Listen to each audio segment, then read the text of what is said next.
தூத்துக்குடியில் கொடிநாள் மற்றும் உலகப் போரில் இந்திய வீரர்களின் பங்களிப்பு குறித்து விளக்கும் கண்காட்சி நடைபெற்றது.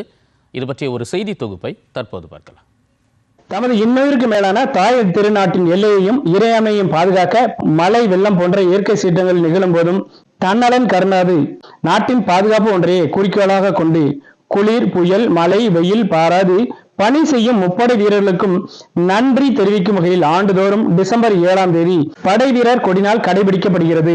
1914ஆம் ஆண்டு தொடங்கிய உலகப் போர் 1918ஆம் ஆண்டு நவம்பர் 11ஆம் தேதி முடிவடைந்தது. இந்திய நாட்டிற்கு விடுதலை கிடைக்கும் என்ற நம்பிக்கையில் 17 லட்சம் இந்திய ராணுவ வீரர்கள் இந்த உலகப் போரில் பங்கேற்றனர். இந்த உலகப் போரில் 74,000 இந்திய வீரர்கள் வீர மரணம் அடைந்தனர். ஆண்டுதோறும் கடைபிடிக்கப்படும் கொடிநாள் மற்றும் முதல் உலகப் போர் குறித்து பொதுமக்களுக்கு விளக்கும் வகையில் தூத்துக்குடி டாக்டர் எம்ஜிஆர் பூங்கா உள்ளிட்ட பகுதிகளில் கண்காட்சி அமைக்கப்பட்டன.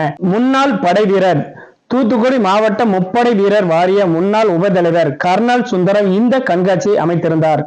இந்திய ராணுவ வீரர்கள் மற்றும் போர் நினைவு சின்னங்களை பற்றிய தபால் தலை மற்றும் வண்ண தபால் அட்டைகளை காட்சிப்படுத்தி படை வீரர் கொடிநாளுக்கு தாராளமாக நிதி வழங்க வேண்டும் என்ற விழிப்புணர்வை அவர் ஏற்படுத்தினார்.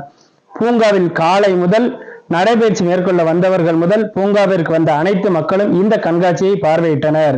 இது குறித்து முன்னாள் ராணுவ வீரர் கர்னல் சுந்தரம் கூறுகையில், முதல் உலகப் போரில் பங்கு பெற்ற இந்திய வீரர்களின் வார் மெமோரியல் பல நாடுகளில் நிறுவியுள்ளார்கள்.